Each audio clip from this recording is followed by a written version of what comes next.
fake news. Sir.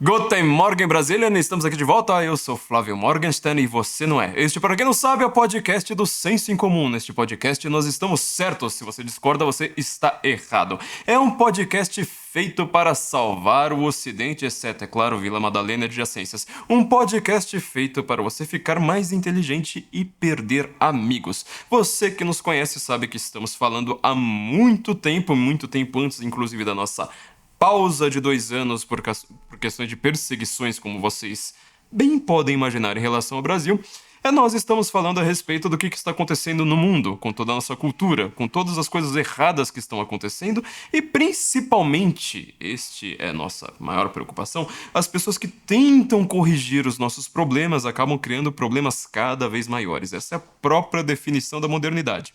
Eu acho que um dos maiores problemas que nós temos, então, hoje, principalmente aqui no Brasil, mas é uma coisa que se estende para todo mundo, é uma questão entre o que acontece de fato na sociedade e as leis que são pensadas para essa sociedade, pensando, sei lá, em tentar corrigir alguns problemas, às vezes com muitas ideologias envolvidas e coisas do tipo.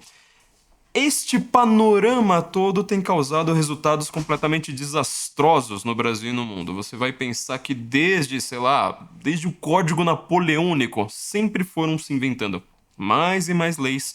Tudo na sociedade precisa ser cada vez mais controlado e a sociedade só piora. Tudo tá ficando cada vez pior, a nossa liberdade foi pro buraco e tudo, apesar de tudo, as pessoas costumam dizer de uma maneira cada vez mais empolada, né? Confie nas instituições, ora, não seja um antidemocrático, precisamos salvar a democracia, precisamos salvar o Estado democrático de direito que está completamente em risco com a existência de, pessoas que moram nele e assim por diante. Isso tudo tem causado um Estado que alguns teóricos, principalmente nos Estados Unidos, chamaram de anarcotirania. Ora, há 2 episódios eu tinha comentado sobre o grande erro. Na verdade, nos 2 últimos episódios eu tinha comentado sobre o grande erro que a pessoa na direita, principalmente, tem cometido nas redes sociais, de usar uma palavra histérica, forte, com efeitos psicológicos retóricos muito grandiosos como comunismo e achar que isso explica tudo. Bom, muito pelo contrário, o comunismo está cada vez morrendo, boa parte dos problemas que nós estamos enfrentando no século XXI vem de pessoas anticomunistas, pessoas que não apenas escreveram contra o comunismo, como financiaram atos contra o comunismo, como inclusive até hoje tratam o comunismo como um dos grandes males em si do mundo. Quer dizer, é um problema que ele funciona no máximo como uma metonímia, mas ele é incapaz de explicar o que está acontecendo no mundo. Eu quero apresentar para vocês, então, o conceito de anarcotirania, um conceito criado por Samuel Francis nos Estados Unidos. Também teve a contribuição do Paul Gottfried, que, inclusive, eu acho que ele hoje é um dos maiores intelectuais vivos do mundo, ele é editor da Chronicles, teve conversas, inclusive, com o professor Olavo de Carvalho, e eles conseguiram ali fechar num conceito algo que eu acho que explica muito bem o mundo. Bom, antes da gente fazer a nossa grande apresentação, eu quero lembrar para vocês do que nós precisamos de você para continuar fazendo esse podcast aqui, né? Estamos aqui na Casa Nova. Primeiro lugar, você vai ter que lembrar, se inscreva aqui no canal, dá um joinha, comente, até seu comentário é muito importante, vai lá, ativa o sininho para você sempre ser ativado dos novos podcasts, e não se esqueça, nós estamos conseguindo fazer esse podcast com a vaquinha, com os Pix aí de vocês, então não se esqueça aqui, vai ter um código QR aqui na tela, você também pode usar a chave Pix, Flávio Morgen, @sensoincomum.org. Qualquer contribuição é válida. Você pode nos pagar um café, como você pode também nos pagar lagosta, caviar, alguma coisinha um pouquinho mais, sei lá, né? Quando a gente tá com um pouco mais de fome. E a gente fica muito feliz. É com a sua ajuda que a gente pode entregar esse podcast. Vamos lembrar de como a gente fazia ali na época que a gente tava na panela. Eu quero colocar aqui a voz que vocês estavam esperando por muito tempo. Felipe Trielli vai comentar aqui pra gente. Encha o nosso rabo de dinheiro e salve o Ocidente. Encha o nosso rabo de dinheiro e salve o Ocidente. você quer perder amigos e ser mais inteligente, encha o nosso rabo de dinheiro e salve o Ocidente. Encha o nosso rabo de dinheiro e salve o Ocidente. Encha o nosso rabo de dinheiro e salve o Ocidente. Se você quer perder amigos e ser mais inteligente, encha o nosso rabo de dinheiro e salve o Ocidente. Encha o nosso rabo de dinheiro e salve o Ocidente. Encha o nosso rabo de dinheiro e salve o Ocidente. Você quer ficar bonito, garboso e eloquente, estar sempre correto, indubitavelmente, contar boas piadas esporadicamente, fazer aquele crush te amar perdidamente. Enche o nosso rabo de dinheiro e salve o Ocidente. É isso que nós precisamos, salvar o Ocidente. Obviamente, nós não estamos incluindo Vila Madalena e adjacências nessa conta, porque elas, obviamente, não fazem parte do Ocidente civilizado, do Ocidente culto, do Ocidente com garbo e elegância como nós. De toda forma, né, nós estamos aqui falando hoje sobre anarcotirania. Bom, são duas palavras que elas parecem meio contraditórias, né? Ou seja, anarquia. Você pensa justamente em pessoas tomando as suas, quebrando lojas, sem nenhuma ordem própria, algum moto social que as una em um todo coerente. Lembra do que a gente falou sobre homonoia, né, no nosso último episódio? São pessoas que, na verdade, assim, quando você tem um estado anárquico, você tem basicamente nenhuma regra, nenhuma lei. As pessoas fazem o que elas quiserem. Nós vamos voltar ao mundo da lei do mais forte. Como as pessoas não são mais fortes, principalmente em ambientes urbanos, elas vão se juntar em bando, esses bandos acabam se tornando muito fortes.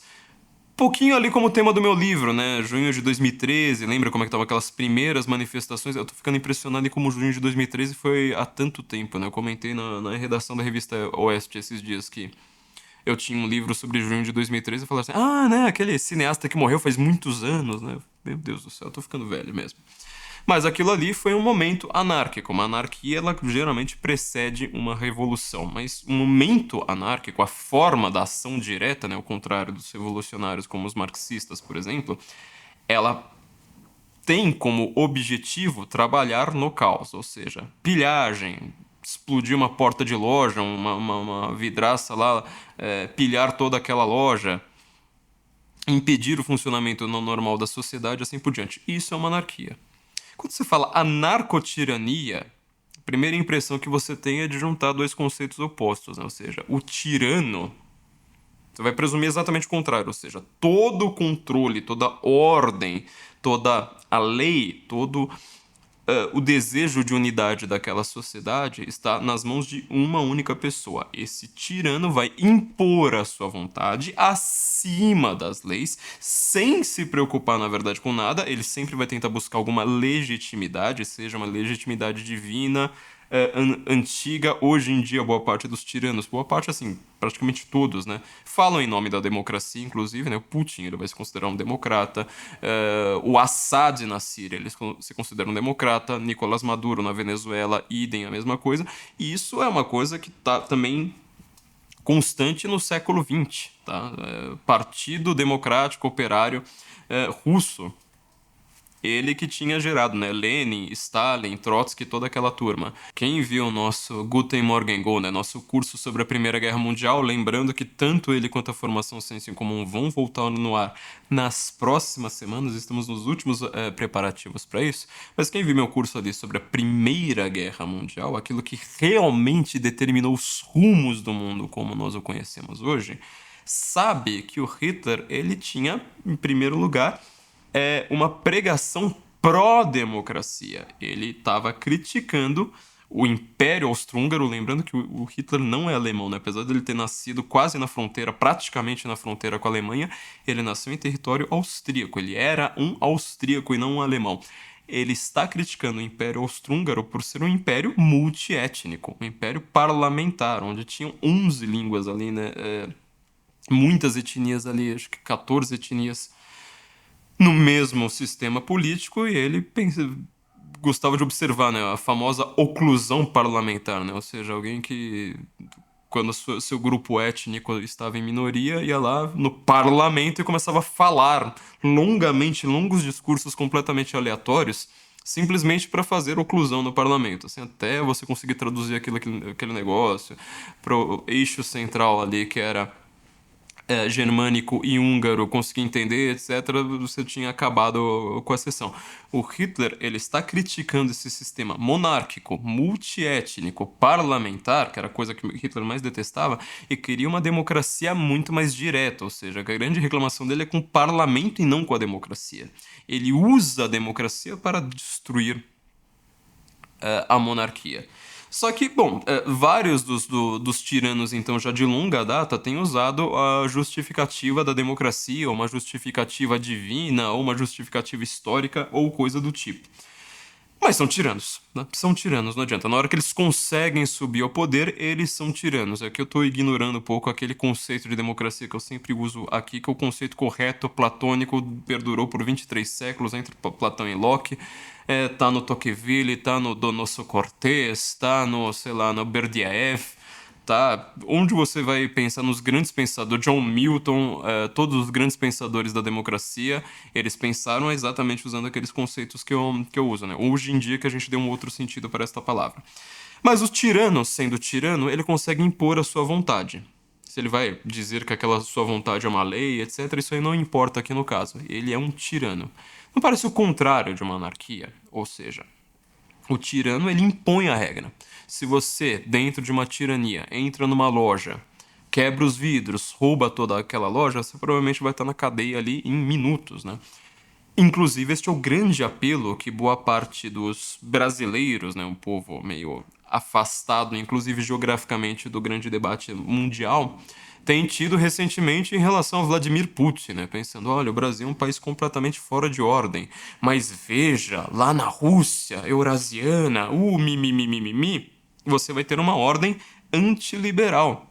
Então essa ordem funciona, é exatamente a ordem que nós precisamos. É uma ordem anti-woke, é uma ordem que ela supostamente ela vai contra esses pressupostos de destruição da família que nós temos no Ocidente. O chinês, por exemplo, né? O chinês ele se preocupa com os antepassados, né? O confucionismo, esse tipo de coisa. Bom, a gente sabe que isso é uma patacoada simplesmente ridícula, é pura propaganda. Mas o que os brasileiros estão buscando com isso? Ou seja, um ideal de ordem que eles desconhecem completamente de tudo. Porque eles acham que quando você tem um problema espiritual, cultural, de homogeneidade, de lei, de entendimento, de coesão social, você só vai conseguir buscá-lo em uma tirania. Mas no final das contas, você busca a tirania querendo ir contra uma anarquia.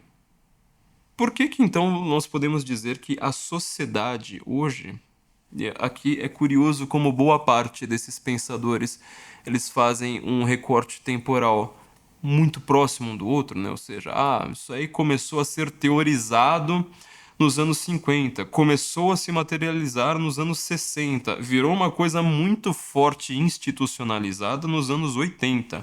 E no começo, na virada do século, né, mas principalmente no começo dos anos 2000, isso aí virou o grande problema da sociedade que a gente não consegue ainda ter um nome. Bom, um dos nomes possíveis, eu quero trabalhá-lo hoje, é este conceito de anarcotirania. Anarcotirania, na verdade, é algo que nós poderíamos explicar de uma maneira bastante simples, né? O Samuel Francis, quando começou a usar bastante esse termo, foi muito usado pelos paleoconservadores nos Estados Unidos, pelos paleoliberais e também até pelos anarcocapitalistas. Significa basicamente o seguinte: quando você tem no seu dia a dia, na sociedade, por exemplo, uma questão de crime, ou seja, você vai numa... Eu não quero usar comunidade no mesmo sentido que estão usando favela hoje, né? Mas você vai em um recanto afastado da sociedade, ou seja, algo meio periférico. Aqui o conceito brasileiro é melhor que o americano, né? Porque a periferia dos Estados Unidos é rica. Mas você vai numa periferia, por exemplo. Geralmente vai ter um policiamento muito menor, ou seja, o Estado não está chegando. Você tem com muitas aspas aqui, né? Uma liberdade em relação ao Estado muito maior. Mas o que acontece de verdade neste estado? Ora, você tem a lei do mais forte, ou seja, grupos criminosos, eles conseguem impor a sua própria lei ali. Então, estas comunidades, aqui não estou usando no sentido de favela, mas assim, comunidades que precisam se unir em um bem comum, geralmente puramente geografia, acidental, sem nenhum histórico comum, sem nenhuma homonóia, como nós estamos dizendo no nosso último episódio, né? Nada que os una ali historicamente, culturalmente, nem nada. Eles simplesmente foram mandados para a periferia da sociedade, se juntam ali por mero acidente geográfico. Eles estão cada vez mais no estado mais anárquico. Estado aqui não no sentido, né, de instituição, mas num período anárquico daquele ambiente. Porque vale a lei do mais forte. Não contente com isso, quando o Estado chega, ou seja, quando você tem não apenas policiamento, mas quando você tem instituições, sejam políticas, sejam burocráticas, sejam até tecnológicas, ou seja, você vai ter um encanamento que você precisa fazer um escoamento de esgoto em um bairro da periferia, em uma grande capital. O que vai acontecer? Você vai ter de negociar com grupos que mandam naquele território pela força.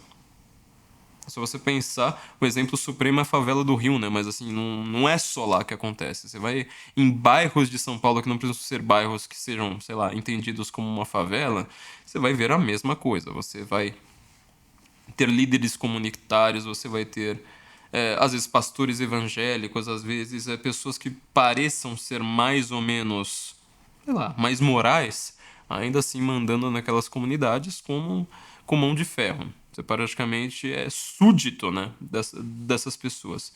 Mas você não tem o Estado, de fato. Você não tem lei ali. Você tem a vontade de uma pessoa que manda naquele território. Isso faz com que essas comunidades, essa parte anárquica que nós estamos falando, eles vivam de fato sem lei. Principalmente sem aquelas leis não escritas. Isso aqui é muito importante para o pessoal do direito. Eu recomendo muito que vocês façam, além do COF do professor Olavo de Carvalho, façam 2 cursos dele, né? O de Teoria Geral do Estado, que é maravilhoso, e também o curso dele sobre o Eric Voegelin. Eu até comentei no meu curso sobre Eric Voegelin no Instituto Borborema a importância que ele tinha, né, naquele curso, e explicar exatamente essas questões de unidade social, de coesão. Ou seja, você não cria uma unidade simplesmente jogando as pessoas na periferia, ali no canto dessa forma. Mas quando você tem uma situação como essa, você está num lado anárquico, tá? Sem ter um Estado, sem ter nenhuma coesão social, sem ter nenhum pensamento comum, né? Que é isso que a gente quer dizer com homonóia, ou seja, valores em comuns. Não tem diálogo, inclusive, com as pessoas nem do seu lado. Obviamente o brasileiro consegue fazer isso muito melhor do que outros povos, mas você vai criando microcomunidades dentro de uma comunidade que está dentro de uma comunidade gigantesca. Assim, meu vizinho, meu colega de bairro, pai do meu filho que brinca ali na escolinha, etc. Mas assim, é basicamente isso que você tem como unidade social ali. Você não tem uma unidade social de, por exemplo, construir um bairro harmônico, com beleza, com uma unidade, inclusive arquitetônica, funcional, que pense no todo, ou seja, juntando todas as partes vai formar um todo coerente. Não, é só você observar qualquer panorama, né, qualquer foto. Para pessoa que nunca foi para a periferia, recomendo que vocês façam isso um pouco no Google, né? Pega uma foto ali da periferia para você ver como é que é. Imagina você andar, né, nesses bairros gigantescos que não acabam um do lado do outro, e todos eles com aquela falta de unidade, né? Cada casa de um tamanho, tudo remendado, tudo uma coisa por cima da outra, assim por diante. Então, esta falta de unidade harmônica, ela já é um ponto dessa anarquia. Então nós estamos numa sociedade hoje que tem pontos de anarquia constantes. Só que isso, obviamente, eu estou usando aqui como exemplo uma coisa estética, que é você olhar para a arquitetura, né? Olhar fisicamente para a própria periferia. Mas essas pessoas, elas estão, sei lá, no centro da cidade, estão trabalhando o tempo todo. Quando você anda de noite numa grande cidade, aqui você pode pensar em São Paulo, Rio, mas você também pode pensar no Nordeste, pode pensar inclusive em cidades do Sul, do Brasil, porque isso acontece de maneira democraticamente igualitária para o Brasil inteiro. Só você andar à noite e falar assim: existe lei neste lugar? Ou uma pessoa pode enfiar um revólver na minha cara, roubar meu celular, pedir todas as senhas. Eu tenho que entregar minha vida pra ela, que hoje o celular carrega a nossa vida inteira, carrega toda a nossa intimidade. Não é uma anarquia. Ou seja, não há lei. Não há lei que chegue. Nós estamos num. Tem que tomar cuidado com a palavra Estado aqui, né? Mas nós estamos numa sociedade, num momento e num construto social bem sem lei no momento. Então, neste momento anárquico, nesse estado anárquico, né? Tomando cuidado aqui com as palavras, ele perdura na sociedade, inclusive ele tem momentos, tem junções ali muito fortes. Quando você pensa no movimento Black Lives Matter nos Estados Unidos, você vai entender que é uma forçação de barra para a anarquia. E a anarquia aqui precisa ser entendida em seu sentido clássico mesmo, né? Como entendia Proudhon, Bakunin, etc. É um momento, é uma forma de você fazer chegar num estado igualitário que ele não é revolucionário, ele é caótico, ele é desorganizado. Só fazendo aqui só um parênteses muito rápido, né? O que você sempre entendeu ali do Marx é que ele entendia como materialismo histórico dialético a ideia de que o capitalismo em si entraria em colapso. Ele não conseguiria se sustentar. Ele criaria grandes monopólios, que é basicamente um dos raríssimos pontos em que Marx acertou alguma coisa. Ele criaria grandes monopólios, a ideia de concorrência seria completamente abolida. E ele entraria em colapso, ou seja, a revolução ela seria obrigatória. O proletário não teria mais nem o que comer, a única coisa que ele iria fazer era pegar em armas para fazer a revolução armada, que era preconizada pelo Karl Marx, para fazer a revolução. O anarquista ele nunca entendeu dessa forma. Ele dizia que a revolução, ou seja, você fala assim, vai ter um ponto histórico aqui, no dia tal vai acontecer a revolução, como aconteceu a Revolução Russa. Isso é uma bobagem. Nós precisamos destruir o capitalismo pela ação direta, destruindo por dentro, ou seja, o roubo, o assalto, a pilhagem, a destruição de mercadorias, a destruição pela destruição, uma coisa meio niilista. Por isso que o anarquista geralmente ele é mais jovem, né? Apesar dos seus teóricos barbudos, o anarquista ele tá ligado ao punk, tá ligado a uma certa macheza adolescente, né? De querer mostrar poder ali pela força. Os Black Blocs, por exemplo, eram anarquistas, né? Eu li o livro Black Blocs de um dos grandes teóricos, eu não lembro o nome dele, mas ele é montrealense, né? Escreve em francês Cabacois. E eu citei várias vezes na parte final do meu livro. Inclusive, eles são essa anarquia. Eles preconizam o crime. Eles preconizam, por exemplo, que você entre numa loja do Starbucks e quebre tudo. E fala assim, tá vendo? Aqui eu tô ajudando a destruir o capitalismo. Eu tô fazendo um bem pra você quando eu faço esse tipo de coisa. Porém, por outro lado, tá? Vamos voltar aqui pra parte da tirania. Na tirania, nessa parte tirânica aqui do que nós queremos analisar doravante, é que algumas pessoas que têm principalmente contatos, influência em instituições poderosas, a forma como eles lidam com a sociedade, uma sociedade desarmônica, inorgânica, disfuncional, e que muita gente se odeia, e eles não conseguem propor nada para criar uma unidade social maior, né? A não ser essa encheção de saco política que nós temos hoje, com palavrinhas de ordem que não significam nada. A forma como eles lidam com as instituições é uma forma tirânica.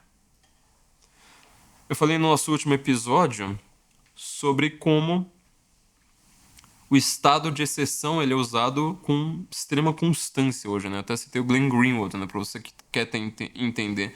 Porque que o Glenn Greenwald, um jornalista completamente de esquerda, que detesta o Bolsonaro, que é a favor do Lula, ele está criticando tanto a forma como estão perseguindo o Bolsonaro juridicamente, inclusive a forma como estão perseguindo o Trump judicialmente, é isso, porque ele não gosta de estado de exceção. Uma pessoa formada ali no pós-11 de setembro, né? Ele sabe o que é um estado de exceção visando a população. Mas não é apenas o estado de exceção. A forma como você lida com todas as instituições, seja uma instituição de Estado, seja a mídia, seja qualquer coisa que tenha poder, grandes empresas, qualquer coisa que tenha uma possibilidade de controle, de engenharia social ampla, ela acaba sendo entendida, acaba sendo usada, principalmente, de uma maneira que é de controle da população. Citando aqui muito en passant, rapidamente, um dos livros do professor Olavo de Carvalho, ele comentou muito no Jardim das Aflições, por exemplo, do uso da engenharia social, principalmente daqueles meios que faziam controle de comportamentos sem que se passasse pela consciência do indivíduo. Exemplos desses abundam. Você pode pensar numa seita desses líderes que aparecem de vez em quando, né? Um Osho, um Reverendo Moon, esse tipo de coisa. Eles fazem uma espécie de... Ele até comenta desse termo, né? Com muitas aspas aqui, porque não é uma... historicamente não é exatamente isso que eles fazem, mas uma lavagem cerebral nas pessoas para que ela perca a sua autonomia, não tem mais uma consciência autônoma em relação à realidade. Eu tenho brincado constantemente. Eu peguei um livro que o Olavo não gostava e li junto com o Jardim das Aflições, né? Eu reli um livro que eu estava citando o tempo todo no podcast, lá nos nossos primórdios, né? A Abolição do Homem, do C.S. Lewis, que o Olavo não gostava tanto do Lewis. E li do lado do Jardim das Aflições e percebi, falei assim, mas esses dois livros parecem que eles estão falando mais ou menos a mesma coisa, né? Ou seja, você não tem mais mentalmente, como indivíduo, como consciência autônoma, uma relação correta, direta, entre a consciência e a coisa que você está vendo. O Lewis faz isso a partir de um livro de gramática, né, que está lá reclamando quando você fala assim, essa cachoeira é sublime. E o livro de gramática fala assim, não é que ela é sublime, é que quando você diz sublime, você está querendo dizer que você tem sentimentos sublimes em relação à cachoeira. E o Lewis vai explicar, né, usando o Tao Te Ching, usando a Bíblia, usando o pensamento hindu ali, tudo de uma maneira extremamente sucinta, muito rápida, usando o budismo, por que isso aí é uma coisa errada. Ou seja, você tem o que Platão, por exemplo, está constantemente pedindo aos seus discípulos para você conseguir ter uma consciência individual e para você sobreviver a uma ditadura, é um dos temas da formação Senso em Comum, né? É você ter uma consciência de falar assim, isso aqui é bom, aquilo ali é ruim. Eu percebo isso pela minha consciência, só que isso são coisas objetivas da realidade. Não é uma coisa que alguém disse, isso aqui é bom. A outra pessoa agora disse que isso aqui é ruim.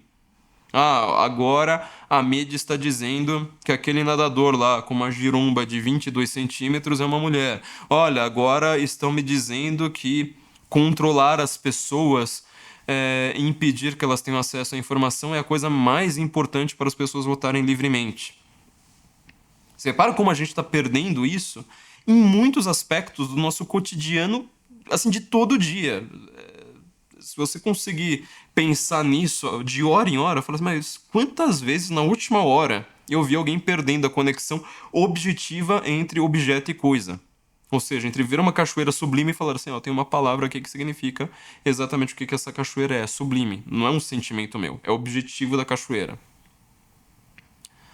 No hinduísmo ele chama disso de herta, né? Ou seja, a correspondência entre o objeto e algo na sua consciência. Isso é uma coisa extremamente importante nas tradições de pensamento, nas tradições religiosas, nas tradições espirituais, que hoje nós perdemos totalmente. Bom, e o Olavo ele estava criticando ali no Jardim das Aflições, de uma maneira muito parecida com Lewis, esses mecanismos de engenharia social que abolem a consciência.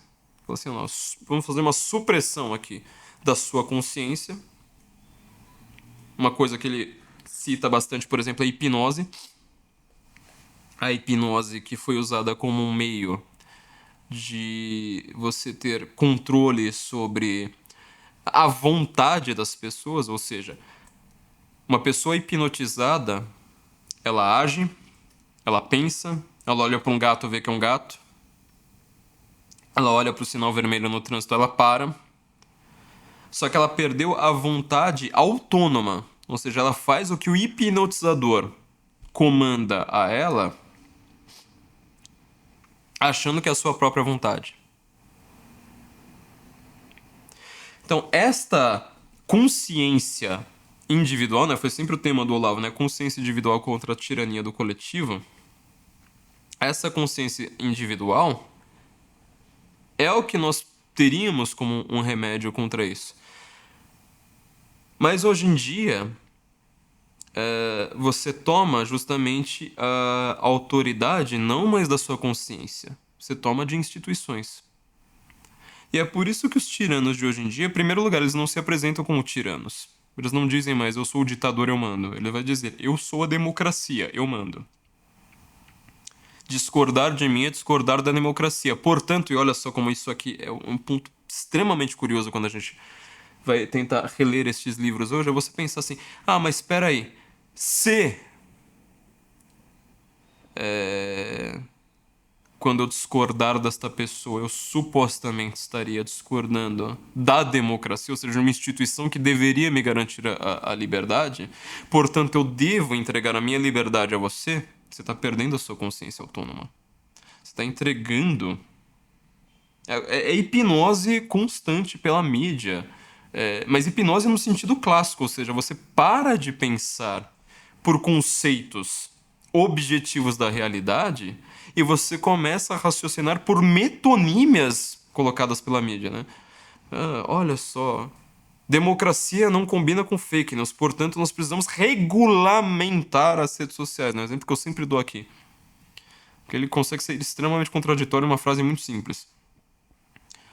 Ou seja, eu não posso mais ler informações, buscar informações pela minha consciência individual. Eu preciso que um tirano, uma instituição com garbo histórico, né, com uma autoridade de priscas eras, que agora já não tem, entregue tudo que vai ser mastigado pela minha consciência já pra mim ali. Eu falo assim, tá aqui, ó. O que você precisa pensar é isso aqui. Então, como está funcionando essa tirania hoje, que é uma tirania principalmente contra a consciência individual? É uma tirania também contra a própria correspondência que a nossa consciência precisa ter em relação à realidade.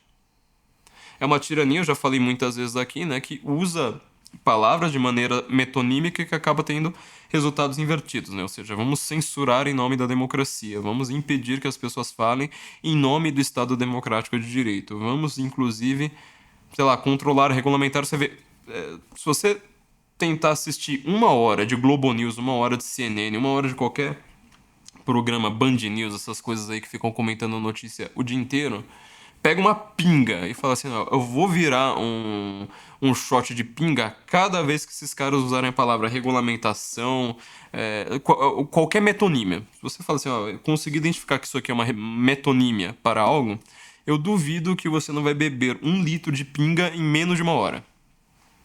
É obrigatório, não tem escapatória para esse tipo de situação. Mas nós temos também uma ideia que eu quero observar aqui com um pouco mais de cuidado, principalmente para o pessoal que geralmente já concorda comigo, né, pessoa mais ligada à direita, etc., que a gente precisava não só falar assim, fake news é você, né, parece que o bobo é você de quando você é criança. É o seguinte, observe como é que isso aí tem um desenvolvimento histórico muito forte, tá? Um pensador que eu gostei bastante do que eu li dele, né, Benjamin Winkler, que ele escreveu, né, 10 livros que todo conservador precisa ler, inclusive um impostor no meio, né, ele comenta sobre Ayn Rand, né, Revolta de Atlas, como um livro impostor. A minha crítica ao livro da Ayn Rand que eu postei no Instagram recentemente não tem muito a ver com a dele, né, a dele caminha em outra direção, mas a dele também é extremamente válida, óbvio. Mas o Benjamin Winkler, quando ele comenta sobre esses livros, ele que me fez ler A Abolição do Homem, né? Eu nem conhecia, ele falou assim, não, comentou ali sobre a abolição do homem e falou assim, não, vou ler esse livro. E ele faz um comentário sobre a abolição do homem muito curioso. Você reparou que o começo da abolição do homem e o começo do Leviatã, do Thomas Hobbes, é muito parecido? Os dois estão criticando um livro de gramática. E os dois, inclusive, estão ali meio que comentando essa questão da correspondência entre a palavra e a coisa. Ou seja, parece que essa correspondência, ela importa extremamente, importa com resultados muito catastróficos para o Estado moderno, para a sociedade que nós vivemos hoje. Monteiro Lobato, inclusive, tem um artigo, né, quando ele fala das palavras no dicionário, que é muito parecido com isso também, né? Ou seja, correspondência exata. Emília no País da Gramática, né? Quem já leu esse livrinho aí, um livrinho infantil muito interessante. Não recomendo para a criança se alfabetizando, mas assim, quando ela já tem lá uns 9 aninhos, uns 10 aninhos, talvez ler Emília no País da Gramática, ele tá brincando exatamente com essa mesma ideia de correspondência perfeita entre palavra e coisa. Bom, mas o Winkler tá lá mostrando, olha, peraí. O Lewis, ele parece estar sendo aqui, neste momento, no Abolição do Homem, o pensador mais anti-hobbesiano que já existiu. Porque o que era o Hobbes? E o Hobbes, ele não deve ser entendido aqui por nós, hoje, no século XXI, como um pensador histórico. Eu não tô fazendo panorama histórico, eu tô falando de hoje, tá? O Hobbes hoje é uma das pessoas que mandam no mundo hoje. Maquiavel, Hobbes, essa turma toda estão mandando no mundo do século XXI muito mais do que eles conseguiam presumir na época da formação dos Estados Nacionais, como eles estavam querendo. Quantos episódios nós fizemos sobre isso, né? Portanto, isso aqui não é um panorama histórico, tá? Pensa que o Hobbes está vivo hoje. Pensa que o Hobbes está dando ali uma entrevista para CNN agora, neste momento. O Hobbes, ele diz, ora, eu acredito na lei. A civilização... Eu vou melhorar aqui. A civilização... Sabe? As pessoas que falam desse jeito no Brasil... porque o déficit civilizacional do Brasil é muito terrível. A civilização, ela depende da lei. Por isso ele tem aquela frase famosa, né? O pacto sem a espada, acho que a pena sem espada de nada significa, né? Ou seja, o que você escreve, sem você ter força física necessária para obrigar aquele pacto sunt servanda, né? Para obrigar o pacto a se cumprir, né? Os pactos devem ser cumpridos. Uma coisa escrita, eu posso fazer um pacto aqui. Eu falo assim, eu vou te dar $1 milhão de dólares amanhã. Pronto. Enquanto você não tem uma garantia afiançando a obrigatoriedade do cumprimento deste pacto, aquilo ali de nada significa. Então, a forma como ele entende que deveria ser um novo Estado, esse Estado do século XXI que nós vivemos hoje, que é o Estado hobbesiano, lembra da parte tirânica do que eu iria dizer? É um Estado fortemente, e aqui o termo exato para chocar todo mundo do direito, é um Estado legalista. Ou seja, tudo precisa ser escorado na lei. A lei, hoje, é que ela permite, tá? Permite algumas liberdades a alguns indivíduos, não a outros, óbvio. E ela vai tolerar algumas benesses para a população geral. Mas o Estado, o Leviatã moderno, ele está lá constantemente dizendo, olha, eu sou aquilo que está no seu inconsciente. O Leviatã, inclusive, ele é o símbolo do inconsciente, né? Das águas agitadas no fundo da nossa consciência, com monstros marinhos que nós não queremos admitir que nos controlam, que mandam em nós. Então o Leviatã, ele está dizendo que a única parte do Estado, a única relação humana válida, adequada e que deve ser desejada por todos, é aquela relação regida intermediada, controlada, com vigilância sobre as partes pela lei. Ele está criando o estado do tribunal, entendeu? Por isso que o Leviatã, ele é um dos grandes clássicos da ciência política. Você não vai conseguir entender o que foi o Estado moderno, a criação as unificações daqueles pequenos estados em conflito, né? Itália, Alemanha, assim por diante. A reforma protestante, a urbanização, o legalismo jurídico, quer dizer, você vai ter cada vez mais um controle urbano sobre as coisas. E um controle burocrático. Quando você vai para a cidade, quando você começa esse processo de urbanização, você deixa de trabalhar com algo harmônico, com algo orgânico, ou seja, que está ligado à vida. Você para de trabalhar com criação de galinha e vai trabalhar com gestão de criação de galinha. Você percebeu? Isso é a nossa urbanização.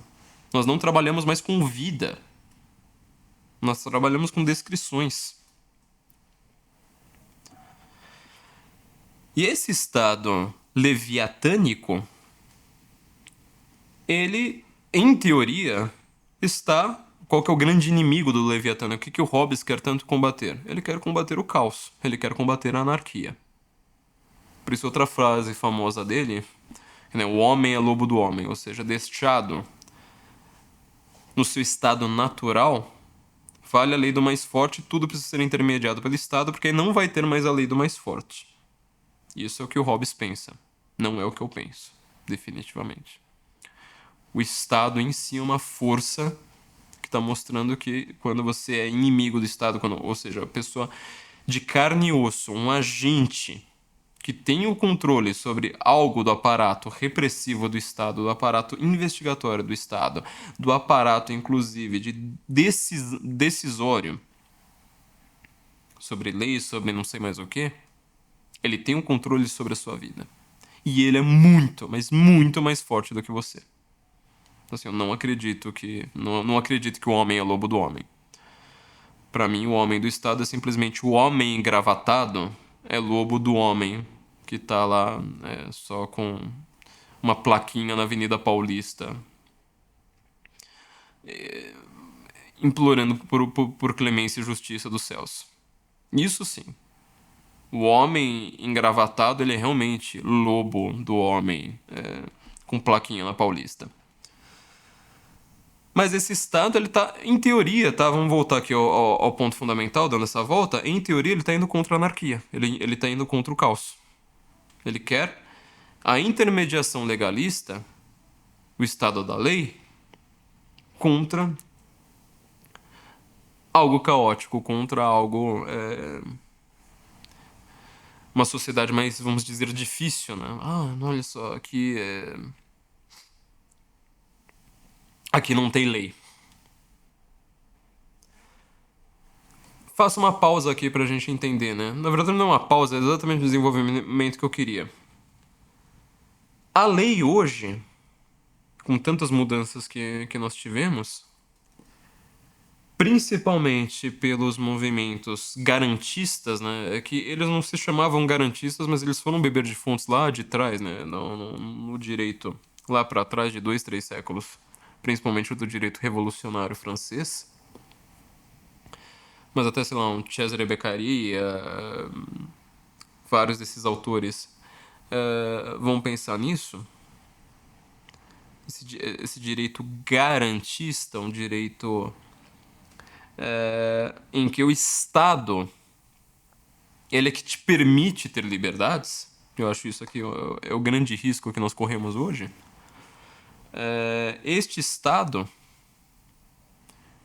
ele começa a ter garantias contra o crime, principalmente o crime de sangue, cada vez maiores. Eu tinha escrito um texto, salvo engano, na época que eu ainda escrevia para o Implicante, há 1000 anos atrás, que eu estava comparando 2 modelos de entendimento do crime, por autores muito importantes. Você olha, por exemplo, o Cesare Beccaria dos delitos e das penas, né? Olha como ele coloca o nome o título do livro dele, né?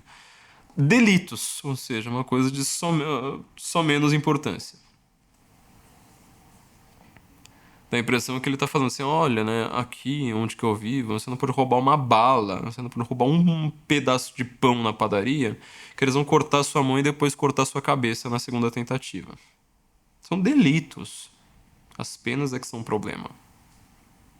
Eu entendo que ele esteja lutando contra estados absolutistas, apesar de eu odiar essa palavra, reclamando de falta de devido processo legal, o grande risco que é você não ter devido processo legal, e hoje em dia eu entendo becaria muito mais do que eu entendia, sei lá, há 5 anos, há 6 anos. Porém, o foco dele é justamente a defesa de quem praticou o delito. Quer dizer, o foco dele está mais não no processo, mas na pena no final do processo. Comparo com o nome do livro famoso do Dostoiévski, né? Crime e Castigo. Aqui parece que todo foco tá no crime, né? Ou seja, castigo parece ter uma coisa leve. Pior que eu fui pesquisar em russo, eu lembro de ter pesquisado, eu deixei até os nomes ali em russo. A tradução brasileira, né, crime e castigo, ela tá fazendo mais sentido do que a tradução inglesa, né, crime and punishment, né, que aí seria punição. Porque no russo também tem essa atenuação. Quer dizer, o exato oposto do que o Beccaria faz.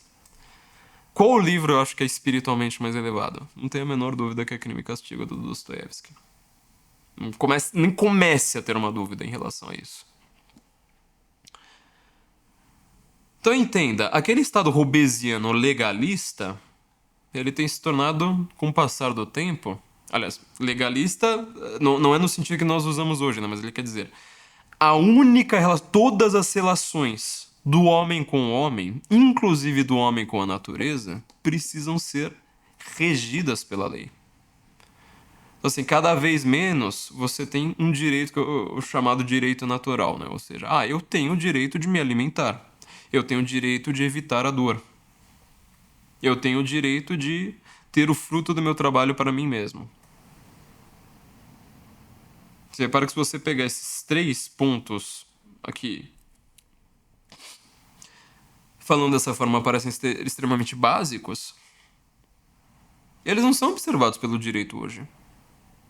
Bom, se uma pessoa enfia uma arma na sua cabeça, ou melhor, sei lá, uma pessoa chega com uma faca no teu pescoço, você supostamente tem uma arma, que obviamente esse exemplo não funciona pro Brasil, mas você tem uma arma.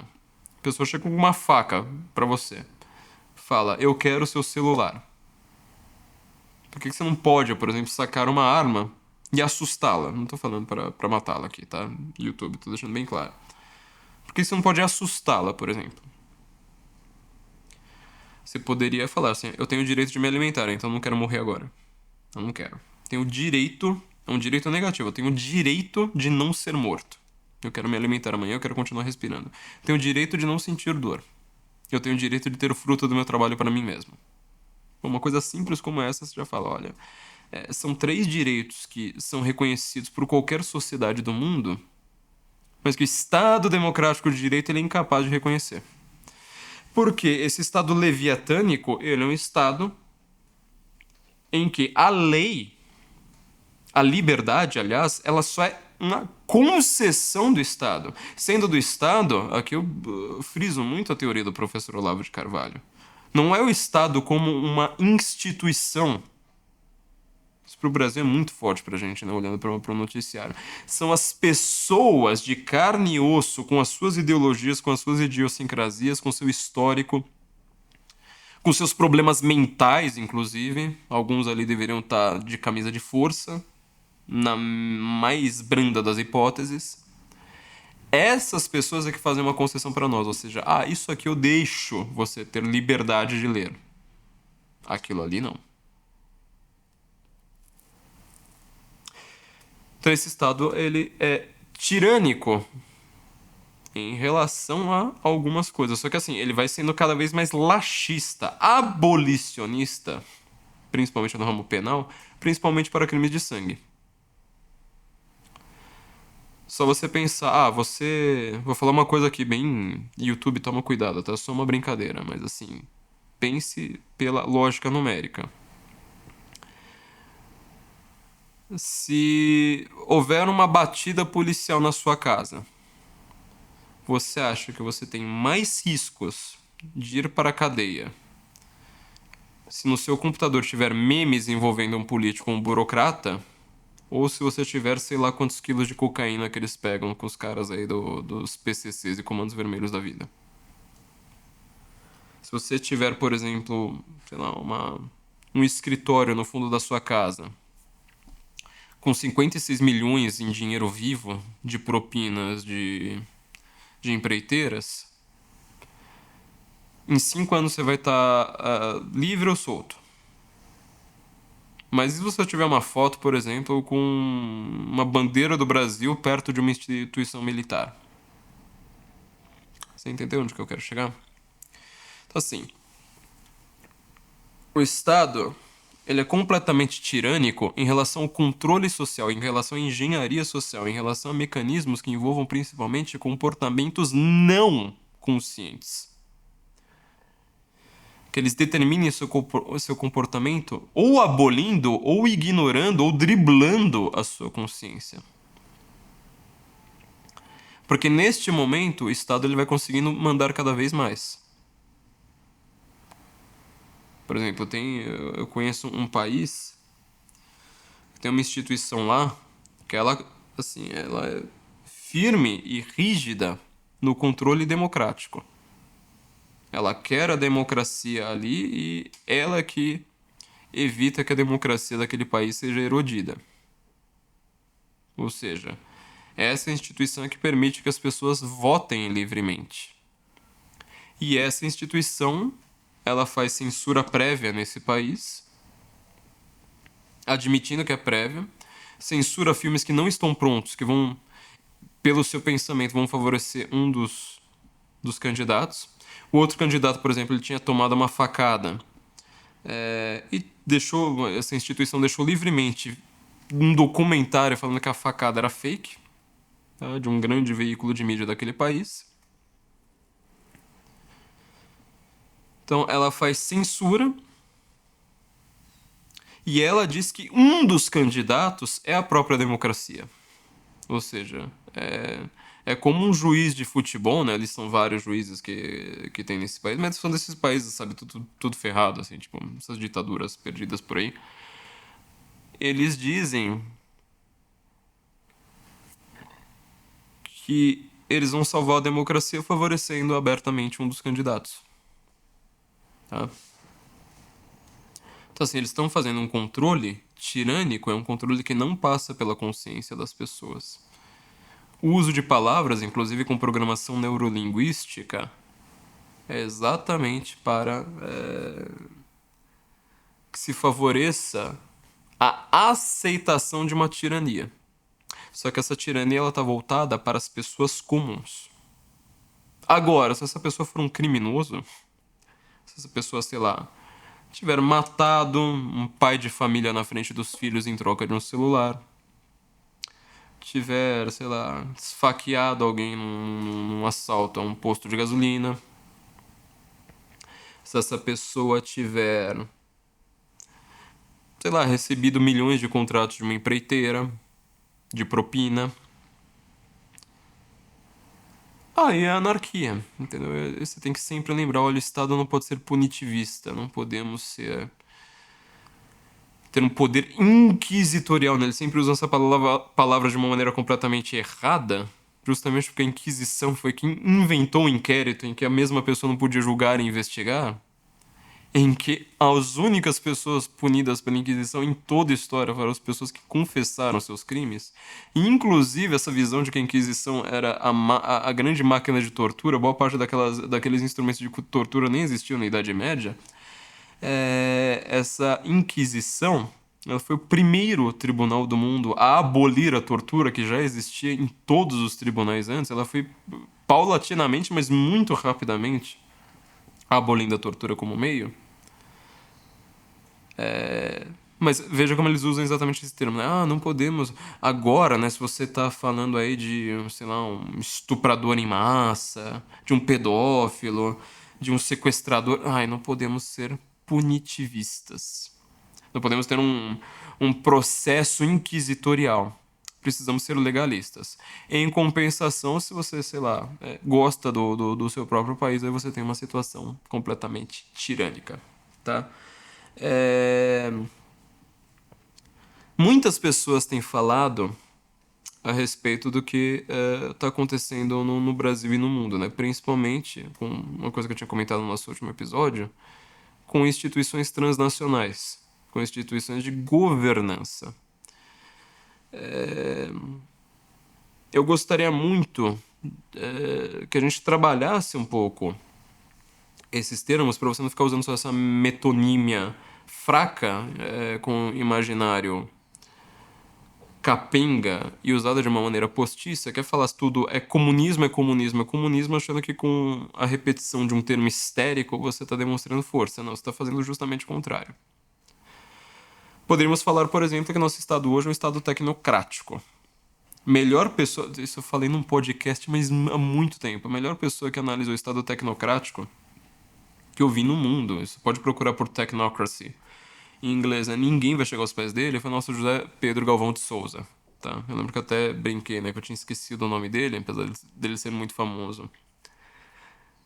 Para os operadores do direito, principalmente para os conservadores e católicos do Brasil, eu falei assim, mas também você quer que eu decore o nome do Zé de Souza, né? Eu iria decorar, mas o José Pedro Galvão de Souza, ele tem um livro chamado Estado Tecnocrático.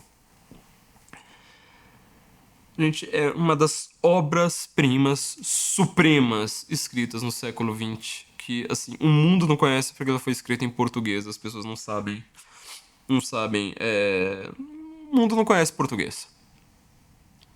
Assim, estaria no panteão das grandes obras obrigatórias para o mundo inteiro. O que é Estado tecnocrático? Significa que você está abolindo a política em si, ou seja, as decisões parlamentares, as decisões pelo convencimento, pela ação política ordeira, pacífica, inclusive legal, e você constantemente vai trocando esse processo decisório para o poder dos técnicos. O que acontece, por exemplo? Você, num caso de estado de exceção, seja lá, sei lá, tem comunistas que querem tomar o poder ali em 64. Então vamos lá, sei lá, os caras vão lá e inventam uns anos de chumbo lá, um regime de exceção, falando assim, não, daqui a 6 meses a gente convoca a eleição. Funciona. Então passa 21 anos completamente sem eleições, com um monte de gente corrupta e estúpida no governo. Por outro lado também, ora, agora tem um outro motivo para exceção. Olha, deu 2020 aí, aconteceu um problema. Parece que agora tá todo mundo em risco de morrer. Então nós precisamos controlar cada aspecto da privacidade, da consciência, do que a pessoa vai ler trancafiada dentro de casa, para garantirmos a sobrevivência dessa pessoa. Ou seja, um novo estado de exceção. Ora, você não passou todo o processo decisório que deveria ser político, ou seja, vamos decidir aqui, parlamentar, fazer uma representatividade popular, fazer um plebiscito que seja. Uma coisa de urgência, assim, sabe? Fazer um plebiscito. Pra falar assim, a população, ela quer A ou B? Não, você fala assim, dane-se o que a população pensa. Eu quero B, inclusive com elementos de C, que eu nem passei pra população. E se a população não gostar, a cadeia. Se a população não gostar, ela vai ser espancada por policial na rua. Se a população não quiser, ela vai perder seu passaporte, vai perder seus direitos políticos, vai perder, sabe, suas contas nas redes sociais, que é o único lugar onde ela está conseguindo falar agora trancafiada dentro de casa, etc, etc, etc. Ou seja, se transformou todo mundo em essa coisa bem brasileira, né? Prisão domiciliar. Não, você, ao invés de um plebiscito, ao invés de alguma forma de representatividade popular, você vai trocar todo este modelo de governo pelo governo dos técnicos, confie na ciência. Mesma coisa em relação à informação, ou seja, você não pode mais ter informação, produzir informação. Você deve ser obrigado a confiar exatamente naquelas instituições que são as instituições amigas do regime, que o regime permitiu que pudessem falar. São concessões do regime. E não sei lá, do debate público normal. As pessoas conversando entre si, uma convencendo a outra a partir dos fatos e do que elas têm de possibilidade de convencimento. A mesma coisa em relação à justiça, ou seja, a justiça agora ela não pode mais ser um debate público, ela deve ser concentrada em relação aos técnicos. Confie na ciência, confie nos jornalistas, confie no jornalismo de verdade custa recursos, confie apenas nas instituições oficiais do regime. Ora, isso é tecnocracia. É uma das palavras que explica o Brasil. Nós poderíamos pensar em várias outras também, o Brasil e o mundo, tá? Não estamos falando só daqui. São várias palavras que podem ser colocadas no debate, né? A juristocracia, assim por diante. Nenhuma delas, assim, é perfeita, né? Vai explicar ali tudo, muito menos vai convencer pessoas de outras coisas. Mas eu acho que nós, além de tudo, precisamos explicar sobre a narcotirania.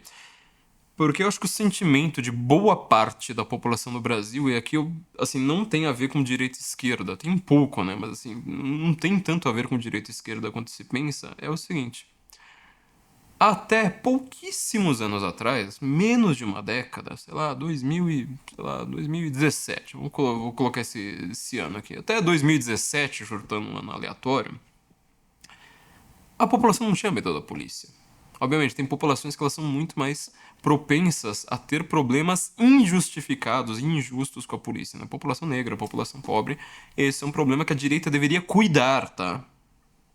Tá errando demais, assim, passou muito do tempo. Vai passar, sei lá quanto tempo que a direita tá tomando na cabeça e ela não resolve esse próprio problema. Ou seja, deveria haver muitos mecanismos pensados para você evitar esse tipo de problema. Mas a população, vamos dizer... a população em geral, ela não tinha tanto problema assim com a polícia. Você não tinha a ideia de que problema com a lei, vamos colocar assim, tá? Não é o agente policial, mas você não tinha problema com a lei. A população ordeira não tinha tanto problema com a lei. Ou seja, ela faz o que ela faz o que a humanidade sempre fez, e ela não tinha grandes problemas com a lei. Sei lá, passando no sinal vermelho de uma vez por outra, tomar uma multa de trânsito, era basicamente isso. Vamos dizer, depois disso aí... Agora, qualquer coisa que você faça, principalmente depois de 2020, você fala assim, olha, tem um remédio aqui, eu acho que meu médico, particularmente, acha aquele outro ali mais efetivo. Meu Deus do céu, você tá indo contra a ciência, você tá indo contra o Estado Democrático de Direito, você é uma ameaça à democracia, você não sei mais o quê. Este novo modelo faz com que tudo aquilo que era um normal da vida até poucos anos, agora seja considerado não um crime, mas o maior crime de toda a história. Ou seja, você vai ser punido muito mais do que um sequestrador, muito mais do que um estuprador, muito mais do que um homicida, muito mais do que qualquer outra pessoa. Esse é o estado da narcotirania. Eu acho que entre os termos que estão em voga para serem usados, tentando descrever um pouco da situação no mundo nessa segunda década, né, terceira década do século XX, XXI, esse é um termo que nós deveríamos importar para o Brasil. Veja, ele não é um termo tupiniquim, como eu falei, né? Black Lives Matter explica isso aí muito bem. Movimentos de massa geralmente eram anarquistas aqui embaixo e era uma tirania em cima, e eles se conjugavam, o comunismo foi isso, as marchas fascistas foram isso, o Hitler... desfilando com desfiles militares por Munique foi exatamente isso. Agora nós estamos vivendo a mesma coisa. Ou seja, chegou a nossa hora da narcotirania. Eu acho que talvez seja uma coisa que explique muito do país. Gente, vamos ficar por aqui. Eu quero fazer um certo desenvolvimento disso, mas também falar de alguns outros temas. Voltando um pouquinho para os livros no nosso próximo episódio, eu quero deixar aqui alguns comentários finais, tá?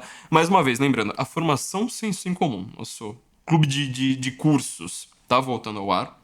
Um dos cursos, ele é um curso único, tá anexo, acho que deu ali, acho que quase 25 horas, ou passou de 25 horas de curso. que é o Guten Morgen Go. Na primeira temporada, falando sobre a Primeira Guerra Mundial, pra quem... Assim, só você vê os testemunhos de quem fez esse curso. Quem achava que era só vai ser um cursinho de história, etc. Não, eu tô explicando como surgiram os problemas do mundo. Eu fiquei obsessivo em estudar a Primeira Guerra Mundial, meio por acidente, porque toda hora eu ia lá, tava pesquisando um tema, eu falei, nossa, mas quando foi que aconteceu isso, né? Quando que isso aí tomou forma? Então foi na Primeira Guerra Mundial. E geralmente aquela guerra que você não estudou na escola, né? Só fala assim, mataram o arquiduque, todo mundo começou a se matar, a Alemanha perdeu, ficou brava, criou o nazismo, aí veio a Segunda Guerra Mundial. Não. Tinha, assim, foi o momento em que o mundo que nós estamos vivendo se ele não começou ali, se não, pelo menos materializou-se ali ou foi expandido a partir dali, né? O mundo do globalismo, do nacionalismo, do um contra o outro, né? Do feminismo, é o mundo do Estado secular, é o mundo, sei lá, da guerra total. Tudo isso tá ali. Inclusive, só quero fazer um anexo final ao que a gente está falando, né? Uma das pessoas que eu cito bastante nesse curso é o Erich Ludendorff, tá? Ele não tem o fona indicando que ele era membro da aristocracia. Não, era um plebeu, né? Plebeu, assim, com exagero, né? Mas o pai dele não era simplesmente um funcionário. Ele começou a fazer carreira militar. O Erich Ludendorff, na Primeira Guerra Mundial, foi uma das pessoas que mais teve poder na Alemanha, sendo que ele não tinha nenhum cargo no executivo. Ele pode ser entendido, né? Foi feito principalmente a partir de 1916, criou-se uma espécie de triunvirato na Alemanha. Ele era uma das pessoas que mandava ditatorialmente no país. Não foi apenas a Alemanha que virou uma ditadura. A Inglaterra, a terra da liberdade, virou uma ditadura. Os Estados Unidos começou a ter algumas configurações ditatoriais, até ele. Todos os países envolvidos, França, todos eles começaram a ter aspectos ditatoriais. Eu comentei isso no último episódio, né? O Erich Ludendorff foi uma dessas pessoas. Ludendorff, ele tinha um problema muito claro, que quem viu Guten Morgen Go sobre a Primeira Guerra Mundial viu qual que era. Ele era uma pessoa monomaníaca. Assim, tudo para ele era questão militar. Você é a favor ou contra o voto das mulheres? Bom, qual que vai ser o reflexo militar disso? Você quer chá ou um uísque agora? Qual vai ser o aspecto militar disso? Ele parece muito uma pessoa que hoje ela trata tudo como uma questão de justiça, né? Quem é que vai ser... Como é que vai ser a decisão de voto? O que a justiça vai decidir? O que a justiça definiu? Quem que a justiça definiu que foi eleito? Me lembra muito uma dessas pessoas. Erich Ludendorff, ele foi chamado pelo Knut Ledin, né, de um dos gravediggers, né, um dos coveiros da Europa no século XX. Pra você ver como é que essa guerra ela tem uma importância muito grande. Você só troca, sei lá, militar por justiça, você vai perceber como é importante entender este período histórico. Além disso, tá? Nós vamos fazer agora alguns vídeos também do nosso, vamos dizer, clube de leitura. A gente vai ter um clube de leitura lá dentro, mas eu também quero fazer alguns vídeos mostrando alguns livros lá dentro da formação, né? Mostrando alguns livros, aliás. E não vão ser aqui no podcast, tá? Então aqui no canal, se inscreva aqui no canal. Nós vamos ter também alguns vídeos comentando livros em outra playlist, tá? Não perca isso, que é muito importante. Então, assim, gente, mais uma vez, eu peço o seu Pix, é isso que tá permitindo que a gente possa fazer esse trabalho, dar continuidade a esse trabalho. Chave Pix tá aqui embaixo, tem um QR Code aqui pra você, tem também a chave Pix Flávio Morgen, não é Morgenstern, tá? Porque todo mundo confunde, acho que é Stein, mas é Stern. Então deixei só Flávio Morgen, só isso, Morgen, só Morgen, Flávio Morgen, MORGEN, @sensoincomum.org. Incomum, né? Lembra que não é em comum, é sensoincomum.org. O seu Pix, ele faz toda a diferença pra gente continuar esse trabalho aqui com a gente, tá? Então, vamos ver quando a gente consegue nos ver e, bom, pelo menos a gente tá trabalhando bastante, vocês estão vendo o que eu tô fazendo com o dinheiro de vocês, né? Guten Morgen ainda, né? Guten Morgen em Brasília e nos vemos em breve.